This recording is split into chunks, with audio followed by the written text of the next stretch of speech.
Good evening, everybody, and welcome back to another edition of The Other Side of Rock Bottom. I'm your host, Kathy, and today we have another inspiring story to share. My guest is Miss Nikki, a woman who has walked through the storms of addiction and come out on the other side with a renewed sense of hope and purpose. Nikki, thank you so much for being here today. So, listen, I'm just literally going to jump right in. Let's start at the beginning. Tell us a little bit about what life was like before addiction really took hold. What was your childhood, early adulthood like? So I grew up with an alcoholic father and my mom, and I grew up. They were together off and on through my childhood because my dad was an alcoholic, of course. So they would take time apart and get back together. And when I was 2 years old, my daddy was in a horrific car accident and he broke every bone in his face. He ran a Firebird Trans Am into it was either a tree or a phone pole. I was only two, so I don't remember exactly what it was. Um, he had his best friend in the car with him, and he survived. Didn't really have a scratch on him, but my daddy stayed in the hospital for 6 months. And I have a brother named Shane. He's 6 years older than me, and he remembers this a little bit better than I do. He was probably affected by it more than I was. I don't. I remember going to the hospital and seeing my daddy. He had a lot of wires coming out of his head. Um, they had to wire his jaw shut. They had to rebuild his entire face with wire. Um, so it was probably really hard on my brother seeing that. And after my dad was released from the hospital, I'm not sure how everything went, but we had a pretty nice home back then. My daddy was a dispatcher for a concrete company. And as far as I see in pictures, we were doing really good back then. But after this wreck, everything went downhill. My mom and dad ended up or they ended up separating this time. And we lost our home. Um, we had a pretty nice home that my grandfather had gave my daddy the land to put on, and we lost the house and the land. So my mom, my brother, and I had lived in a trailer after that. And I can't remember how many years it was. If it was even years, it might not even have been. I might have thought it was years, but it might not have been that long. We ended up, getting back together and moving to several different homes. And as a child, I don't know if you want me to get into that part yet. Go ahead. As a child, I was sexually abused by my sibling, Okay. and that was starting when I was about 6 years old. So life changed for me a lot at that time, but of course, at that age, you don't know exactly what's going on. So it really wasn't until I got older, probably about 13, when I seen that other people had different relationships with their sibling. Um, I could remember all the times he had done things to me, and I knew then it was right. It was wrong. It wasn't play, and it led up into my teenage years. But we grew up in the cafe life. My father owned a restaurant. My mom and dad ended up divorcing when I was 9 years old, and we ended up moving to a behind my grandfather. He helped my mama get a place, and my dad and my grandma, they had a restaurant together. They ran, and so we grew up in the cafe life, and it was a good life. When you're going through life and you've been sexually abused by anybody, it don't have to be a sibling, but if it is a sibling, my story really goes out to anybody who's sexually abused, but especially sisters or brothers who have been sexually abused by a sibling. That's a hard situation to talk about. It's hard to tell people because my brother was a beloved person. He pours concrete for our community. And so growing up, keeping that secret from everybody, including the people he knew and our family and our mom, that was something that I regretted as I got older, and I'll get into that part of my story later. Um, so growing up, I had to keep us. I kept us. I didn't have to keep it, but I did, and I guess somehow that's how we're groomed to. Um,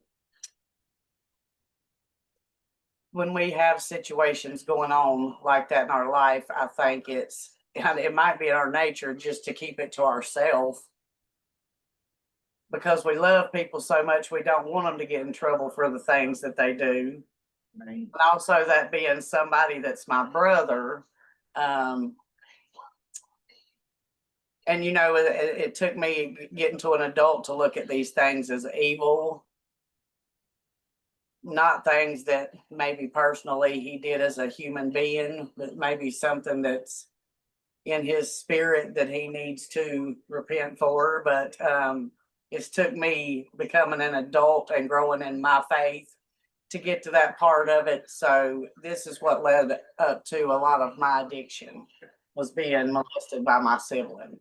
All right. And here's the thing that I too can empathize with you there, as far as being a survivor.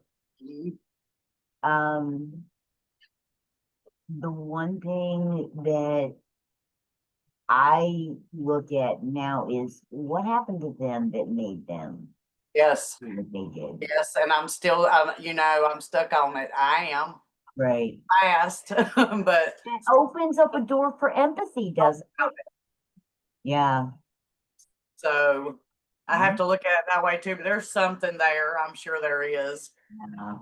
All right, so let me ask you this. Were there any other influences or circumstances or struggles that played a role in the path that you ended up on? Mostly my mom, probably my mom and dad. My mom was depressed a lot, living with an alcoholic. Of course, she did the best for us she could. I didn't go without anything, even when my dad wasn't helping her. My dad was a pretty bad alcoholic. Alcohol ended up taking his life in 2014. So she went through a lot with him, and we all did. That car wreck messed his brain up. So we dealt with going through with my dad's alcoholism. That was definitely most likely something that I look back and now, yeah, I was never going to be him, but I didn't become an alcoholic. I became Right. a drug addict. So, But it's those isms though, right? yeah, We're not going to be them. We're not going to do that. And then, boy, oh boy, don't spit um, it. yep, yep.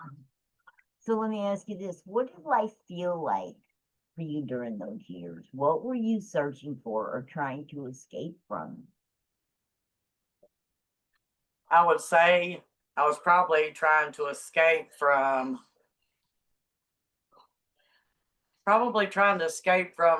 the home life and the life it was. I would say. So when did drugs first start becoming a part of your story? When did what? Drugs first become a part of your story. Well, I don't really look back on the small times in school. I guess I should. Back in high school, we dabbled with many things and, things we seen our friends doing marijuana, alcohol, but alcohol was never something that nothing ever good happened on alcohol, even when I drank it. So it just wasn't my thing. Thank goodness. But when I got probably So before my daughter, I got pregnant with my daughter when I was 16. Me and my daughter's father met in high school, and he's the man I'm still with today. Um, we met in high school, and so we've been together 30 years now. That'll be next month. We smoked a little bit of marijuana back then, but we split up for about 8 months. I quit school when I was 16. He started seeing somebody else, and my friend, my best friend, and if she sees this, she'll know I'm talking about her. She quit school and she was having fun. She got a job at the truck stop. She was making money, and I said, "Well, I'm not doing anything sitting in here." So I quit school, and my mama had a fit, but I had already been laying out so much I couldn't really fix it. So I got a job at the truck stop too. And I remember TJ used to come around the building. That's my husband. He used to ride around the building just to be nosy, but he was with another girl. And I started seeing another guy there. that my friend Chrissy introduced me to, she didn't really know him and I didn't either. And he was 26 years old, telling me he was 21 and I was 16. I dated him for 8 months and I ended up getting pregnant with my oldest daughter. But before I had got pregnant with her, we had dabbled with a little bit of cocaine. He had, we dabbled with a little bit of cocaine. He was actually a crack addict back then, but I didn't know what crack was. I had no clue what it was. So I seen a lot of things, in the 8 months I was with him, just through him being that much older than me. And I just recently looked back at this situation and was thinking, what was my mama thinking? I was 16 with a 26-year-old, and they were trying to tell me he is not 21, but I had my daughter. Me and my husband we ended up getting back together when I was 2 months pregnant with Caitlin, and TJ's raised her since she was born. He was not going to be a good father, and I pretty much said that was not going to happen. He was not going to come out of my daughter's life, and he had started having other kids later on, and I don't know where he's at now. But my daughter's always been raised by my husband, and she didn't find out that he wasn't her daddy till she was 15. And that's another part of my story. So we can get into that later too. But I did raise her up as being TJ's, and we did for many years till she was 15. So, and we have 2 other kids too, but I might have went long-winded with that one, Kathy. No, no. So let me ask you this. When did you start to realize that things were getting out of control? Oh, girl, me and him became addicts so when Caitlin and Timothy were little, we went through a 10-year, and Phoebe was at the end of this because I had Phoebe when I was 26. I had Caitlin at 17. I had Timothy when I was 19, no, 20. I was 20 when I had Timothy. So I had 2 kids before I was even 21. During their childhood, it was off and on more the binges of crack. We could quit for 6 months and do it again, so crack was a big difference. It was different. I started struggling more with the crack after I had Phoebe at 26. I started going through the things that my brother done to me when I was around 26.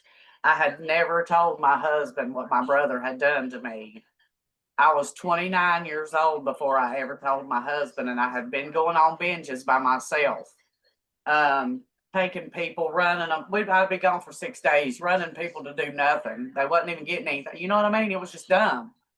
And he would have to come down there and find me. And, at the time, he had no clue what was going on. And one night I broke, and I ended up telling him. My brother ended up coming over here with my mama.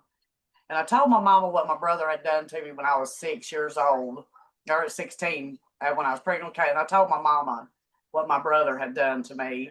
And she had things happen to her when she was a teenager too. So I didn't really want to make no big deal out of that whenever. I didn't want to make no big deal out of it when I was getting ready to have a baby. So that's probably a thing that I look back on that I regret the most, was not doing something about it then, because it got to my children later. My brother got to my 2 children later, and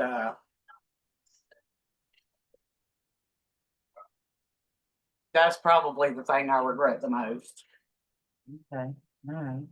So can you share with me what active addiction looked like for you, emotionally, physically, and spiritually? Active addiction was just complete darkness.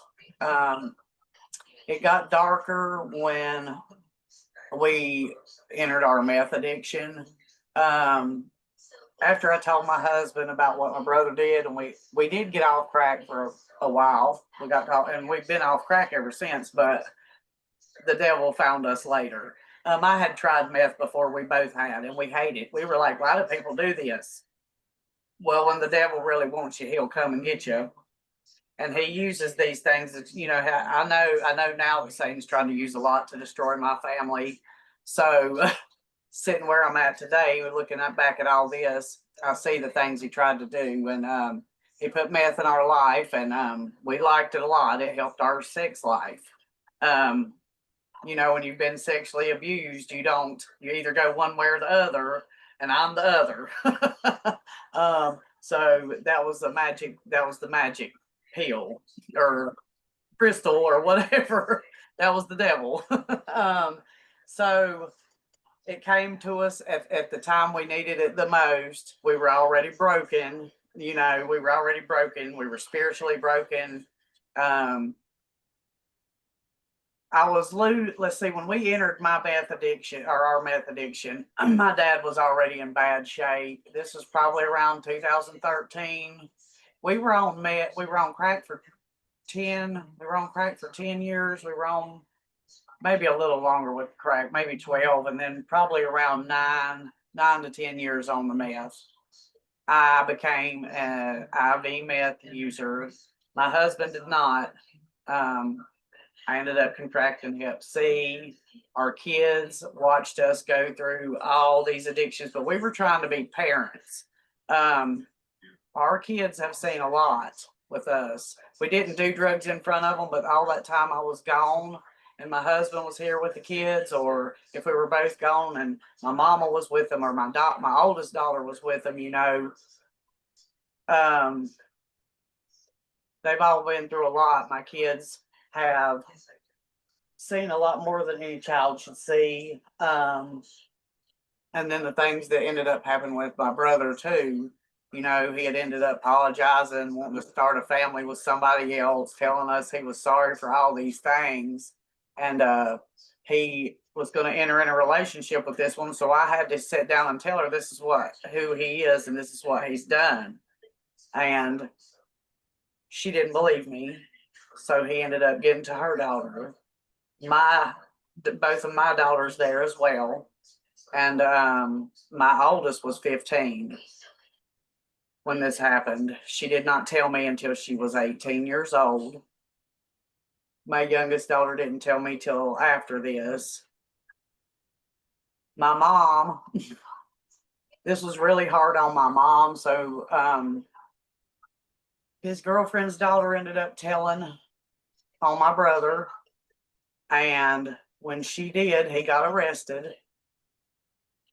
And not long after that, my daughter come forward and she was pregnant. Was she pregnant with Jackson yet? She might have got pregnant with Jackson a little bit later, my grandson. But my daughter ended up telling us what my brother had done to her. And I was really deep in my meth addiction when she told me this. And I really lost it then for quite a few years. I was still at home, but now I was running back and forth. I did leave town when my brother got arrested. I went to my friend Chrissy's I'm in North Carolina, so I went towards the coast and left town because he was going to be all over the news, and he was. He served 10 years in prison for this, not for me and my kids. My daughter did not want to go to court. She did not want to do any of this. So he went to prison, and we've had to really get with the Lord through this. I have been in the mental hospital for being homicidal. So Jesus picked me up out of a ditch through all this, deep into my addiction, real deep. My mother ended up having a stroke while my brother was in prison, going through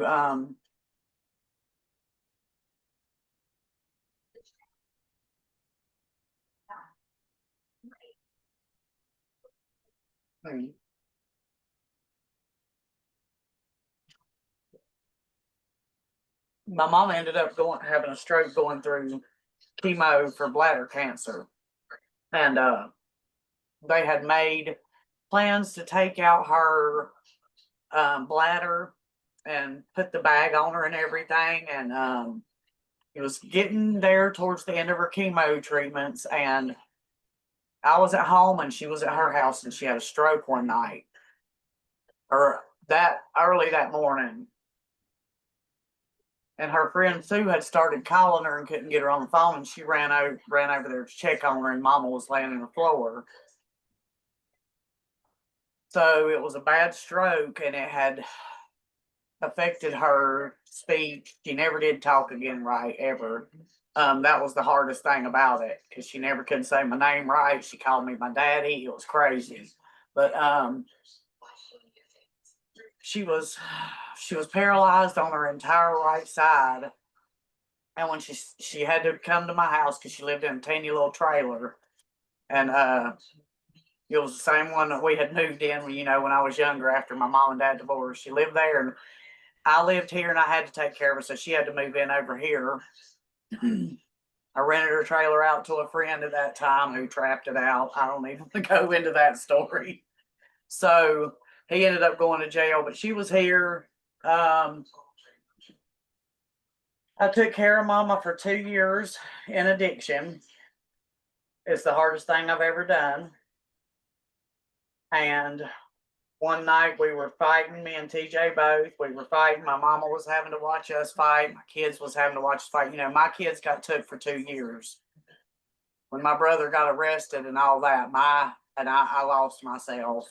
My kids got took for 2 years. It was the same night my cousin ended up telling my daughter that TJ wasn't her dad. It was God has a way of turning things around, so that needed to come out anyway. So I just look at it different now. She threw drugs in my yard. They took my kids, and looking back on it, thank you for throwing those drugs in my yard. Thank you for me getting arrested. But when I got my mom here and we were high for 2 years, this was after I got my kids back and everything. My husband's family took care of them for 2 years. His uncle ended up getting. He has stiff person syndrome, and that is the same thing Celine Dion's got. So it's a very rare disease. And when I was in jail, I found out that he had that, and we had to work hard to get our kids back home, and we did. At that time, I don't think my husband was working as hard as I was. He struggled with the meth more than he did the crack. I think I struggled with the crack a little more than the meth than him. So we've had to pull each other up out of these things as well. A lot of people don't make it. I did not think we split up a million times during all these back and forth. My mama, poor Lord, back and forth, coming to get me, and then her getting here and me not going, just dumb stuff. They've been through it all with us. So well, let me ask you this now, because I want to kind of move forward a little bit. Yeah. We all have a point where the pain becomes too great to keep going the same way. Mm-hmm. What was your rock bottom? So my husband and I was in the bedroom one night arguing as usual. My mama sitting in here in the living room. My daughter's in the bedroom with us arguing. And I seen something in him. Sometimes he would get this look in his eyes. It's the evil look. I have to be honest. He was jumping over my daughter's head, swinging at me, telling me to go kill myself. We have been together since I was 14 years old, and he has never, in his life, and I could see in his eyes it wasn't him. It wasn't him. So I took off out the house. Mama's in here just squalling. And I stayed out in this driveway at our house. We have about 5 acres out here, and there's a driveway out here way out from our house. And I went way out there, and I lay in this muddy driveway for hours. And I was just begging God, like, why am I still on this earth? Why am I still here? I don't feel like I'm serving a purpose. My kids are just seeing us as addicts. I just cried out, begging God to show me why I was still here. And I was out there for hours, and I come back out here and got my mama laid down, and we got laid down. And the next day I woke up, and we had seen ambulances up here at my neighbor's house that day before all this happened, before I laid out the driveway. And I found out this little 18-month-old baby had drowned. And when I found that out the next day after I had been begging God to tell me why I was here, I knew that was, because you can be gone at any time and you're here for a reason. And I knew right then I needed to figure out what the reason was. But I knew my mama didn't deserve to watch me. My brother sitting in prison. My kids didn't deserve to see no more. And I just begged God to start helping me, pull me out of it. Rehabs, I didn't do too good in rehabs. I would try to find a rehab and end up at a detox. And I never was on heroin. I was on meth, so I didn't really need. There is a difference. I was in distress, but I was in that kind of distress, not really sick, not that. And I know it can, it's not good for your health either way, but there is a difference. I ended up And going what to made that moment different from all the other hard times before? this time. What made this? Yeah, what made that? What made that? It had been Moment? 23 years of addiction, and we couldn't take it anymore, and we weren't going to make it. We were going to die. I had MRSA for about 10 years. I got it from a friend smoking crack. Me and her are both in sobriety together now, but we were smoking crack. Now she got this in her lungs, but I got it on my face. When it come out on me, I had this for 10 years and I had over 30 places come up on my face. In 10 years, you can see scars on my face. They had to cut them all open, but it was big bowls, like abscesses. So it was MRSA, but it was bowls. And they were all over my face. And I had to go through my crack addiction, my end of my crack addiction, all of my meth addiction. I think the meth killed it. I had there towards the end of my meth addiction, it went away. But I had it for 10 years. I didn't ever think I was going to get rid of it. I was at one point, I thought it was going to kill me. It had got in my eyebrow right here one time and swelled up, and they said it was going behind my eye. They had to lay me in the hospital for 2 weeks. I had to go to jail like this. I want to get this mug shot I've got because I look like the Elephant Man. They should have took me to the hospital. They probably don't want to share this mug shot because they wouldn't. They set me back in the holding cell for 11 days. I don't remember anything, so don't let them tell you that they don't give you stuff in jail because that's a lie. They gave me something. They had to have, but I was in pretty bad shape. This is a lot. I don't talk about a lot of this a lot. I mean, I look like the Elephant Man, and these people in this jail treated me with respect. That's something I would like to get up and say sometime. I felt like a leper at one time. And when I went into that jail, there were people in there that treated me with respect, and I looked really bad. You've probably seen my mug shot. That's not my worst mug. Have you not ever seen my mug shot? Oh, girl. I have the sores all over my face. My hair was purple, but it looks black, and it was cut real short. You won't even know it's me. Yeah, Oh, it's in goodness. my group, but most people don't. Everybody's like, "Is that you?" Yes, it was me. So Uh, what's your that's sobriety? why I started believing in demons, meth. Yeah, for Do it sure. real So, fast, you'll learn. so what's your sobriety date? 6/21/2020. Oh, damn. I got sober. I got sober that day. I had to move out. Let's see. Let's see. Is this the yes? So I was a year. I was sober for a year, and TJ brought meth back in the house. And Mama was still. So Mama got to sit here and watch me get sober for an entire year. He was sober too, and then he brought meth back in my house. And I said, "Oh no, this is his grandpa's house, and it's not mine." So I was not going to risk a year of sobriety on getting high again. And I took my mama in 2020 when COVID and put her in a nursing home. And I really regret that because I did not get to see her like I wanted to. But I mean, I got to see her, but they set the times, they set the rules. You know what I mean? It was hard. It was real hard during COVID. I moved in with my daughter. And 5 months after me being there, my mama passed away. So this was early in your recovery then, right? Yeah, Oh, but I made my mama a promise on her deathbed. When I look back, what happened was, I'm gonna tell you what happened. God knew I would not move. Me and my mama were not gonna move.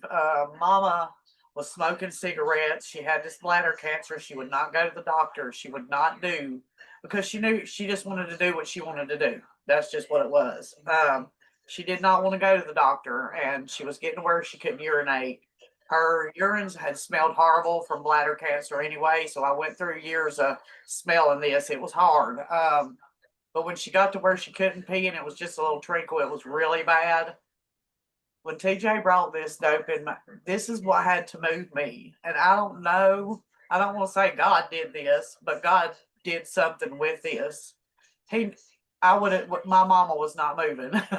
So when we got her to the nurse or the nursing home, um, she had cancer had spread throughout her body, but she had a big tumor between her bladder and her spine back here, I think it was. She had, cancer spread and it was pretty bad.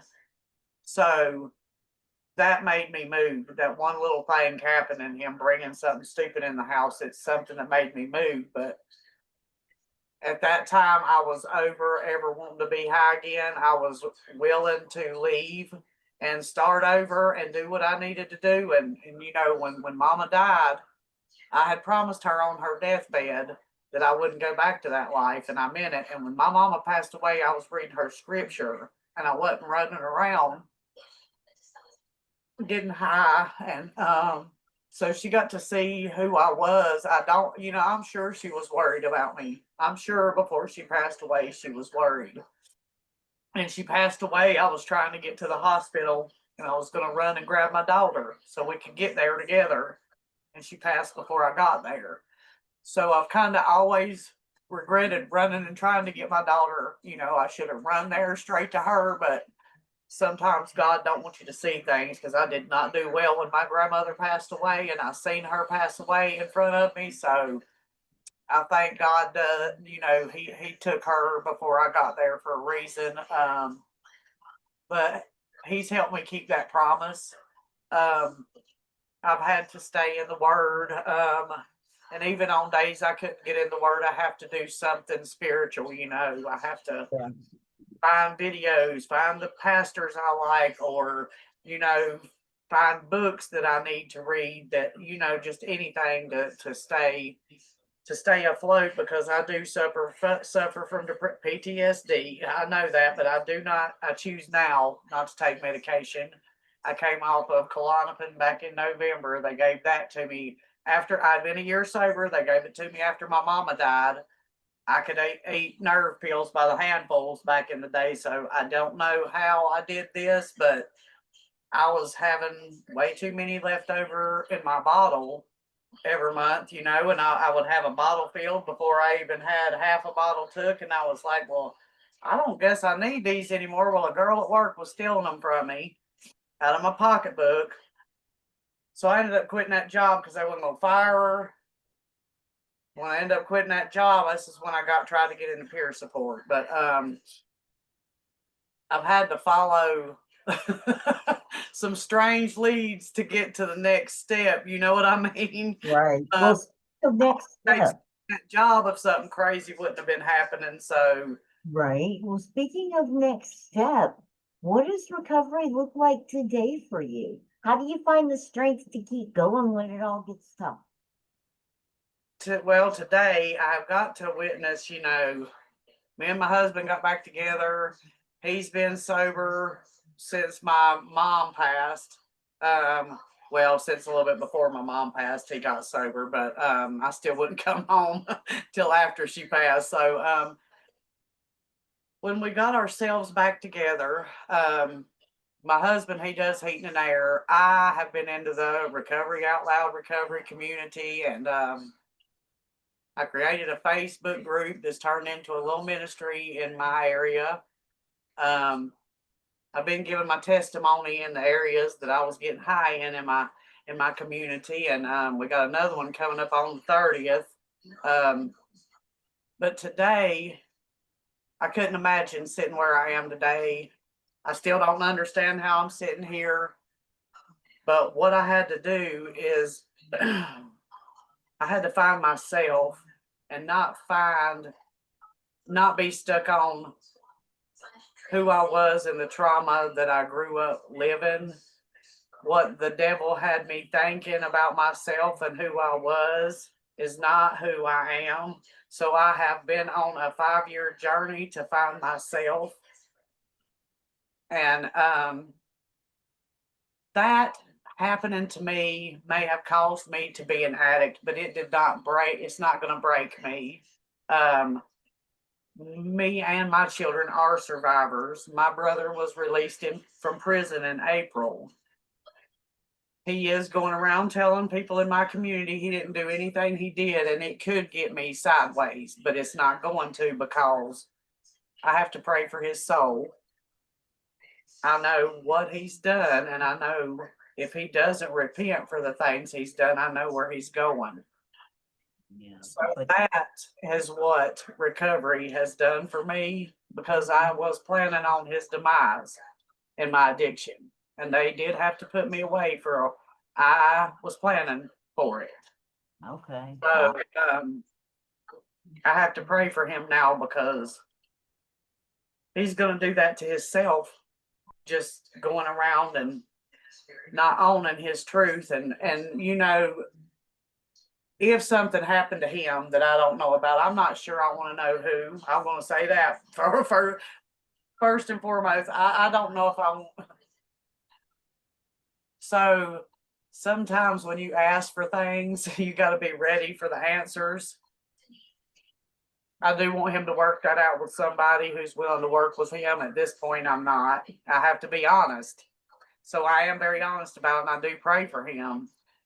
But getting out in April and not doing anything to repent for the things he's done, or even being sorry for the things he's done. I've had to reach deep with the Lord on this one, Kathy. Oh, I bet. This one has changed me a lot, because I would be out here posting this stuff, just getting out, because I was crazy. If y'all look at my Facebook before 2020, or look at my old ones, Yikes. girl, I'm a So, whole different. So I'm a new creation now. all right. So let me ask you this, because this is really important and this will help some people.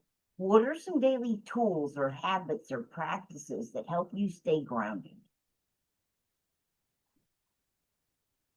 My daily tools are my spiritual, and I have to say, I'm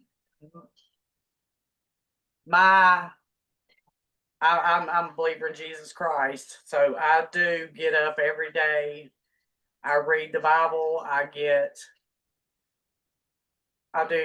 devotionals. I get on Facebook and find through our groups and our different things, our recovery groups. I'm in the faith-based recovery. So what I do is find the things that I connect with personally.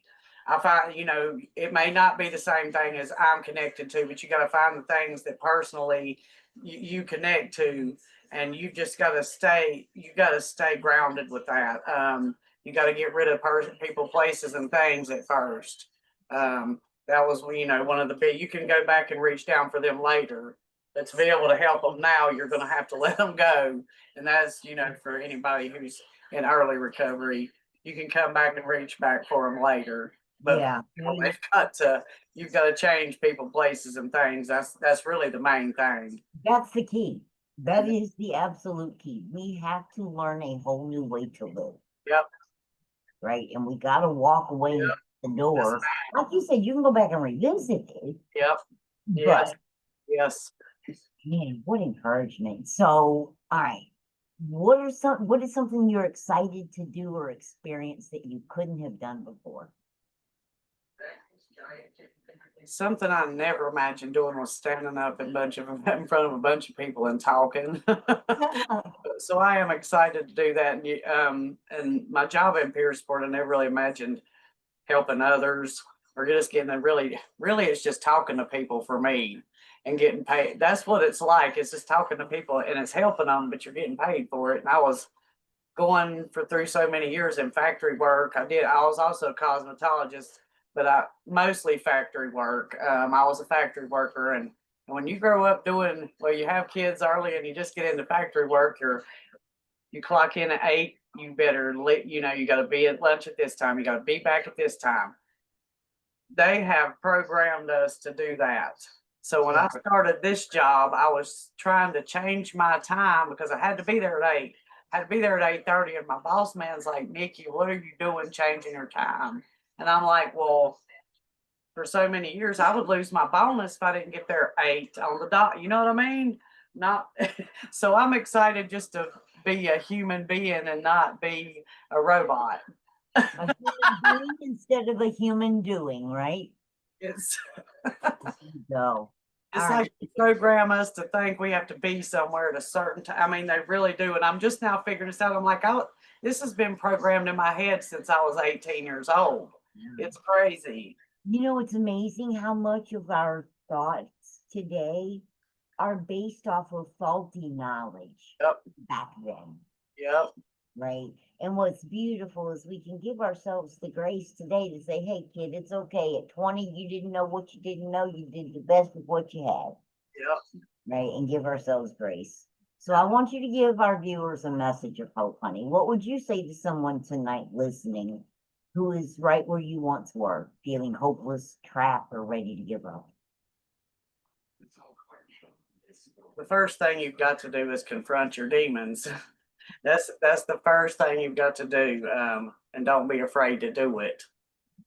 That's something a lot of us were afraid to do when we got into or we started getting into recovery or trying to get into recovery.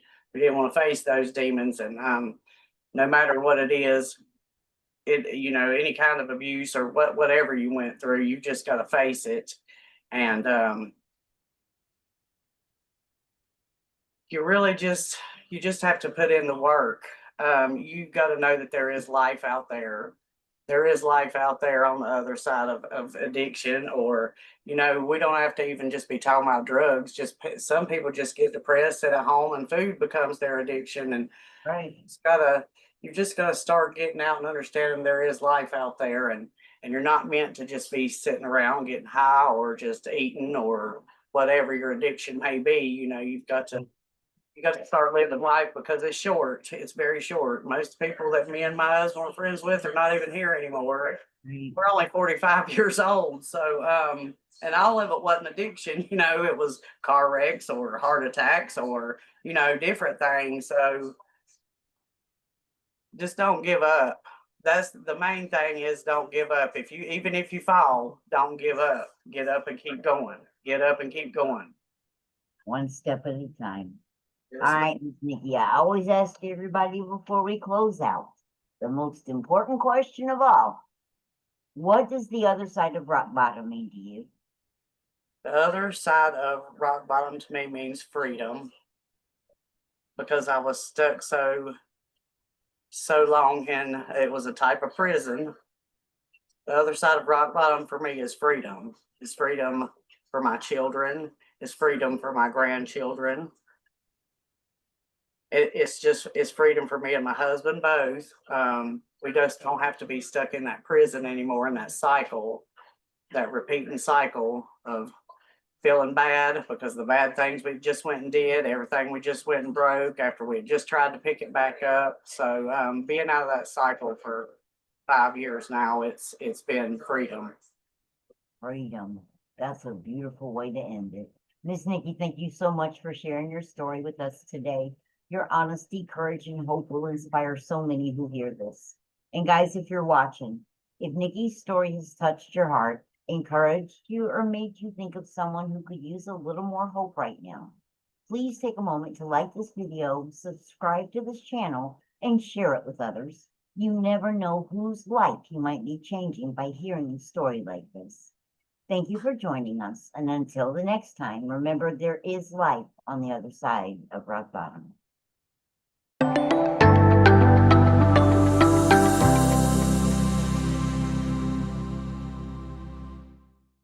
Are you terrified to face tomorrow? Some mornings feel impossible. But even in the darkest moments, hope is closer than you think. You're not alone. there's hope. Written by Kathy Summers, a certified recovery coach, Welcome to Recovery is your powerful guide to reclaiming your life. With real stories, practical tools, and compassionate insight, this book lights the way, one page at a time. Whether you're beginning, recommitting, or supporting someone through recovery, find hope, clarity, and strength within these pages. Step into your new chapter. Welcome to Recovery. Take the first step. Get your copy of Welcome to Recovery today and begin your journey to hope.